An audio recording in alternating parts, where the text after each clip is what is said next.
So why is Syria and money laundering in the news? What's the big deal with Syria when it comes to money laundering? Well, Syria is just the jurisdiction of the day. This kind of does move around to other areas as well. We've got all kinds of things happening in Syria. You've got criminal organizations, terrorist organizations, all trying to fund operations. So we can't lose sight. It may be called money laundering, but at the end of the day, it's still business. And these are people are trying to fund operations and run businesses. Now they're conflict-oriented businesses, but they're running businesses out there. So whether you're dealing with Hezbollah and coming out of Lebanon to assist their side, you've got a very active criminal organization that launders a lot of money. You've got, on the ISIS side, you've got terror financing to support their operations. So money laundering is everywhere there. And it's a little distinction from the previous side. In the industry, we absolutely do distinguish terror financing from money laundering. Money laundering is making dirty money clean. Terror financing is making clean money dirty. So because typically most money that comes into a terror financing operation is not illicit. It's licit. It is made illicit through their activities.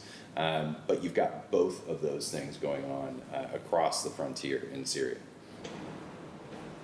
Does that mean that like the risk profiles that you do for kind of trying to detect AML activity like in a KYC environment is slightly different, or if you're trying to detect counterterrorism? To be quite honest, terror finance is extremely difficult to detect. You can't. You really can't. I mean, you can't monitor for transactions that small when you're moving, $500 billion a day in transactions around the world. Even in a moderately sized. When I was at Citigroup, we were at $2 trillion a day that we moved through that bank. You can't monitor $2,000 transactions. It's impossible. So, and that's what you're typically seeing in a terror finance situation. You don't see big amounts of money. It's very small denominations that are aggregated and then moved, usually using old methods, just straight smuggling in order to get them into a position to be used operationally. And to your point, these are legitimate or clean funds, although they may have started off as illegitimate funds, and that were cleaned, I think, in some situations. But could be, yeah. But by the time, so they're clean. It could be a business in Syria that is funding terrorism with legitimate money, and so it's very difficult. Yeah, I mean, you can go back to the 9/11 report and look at some of the funders.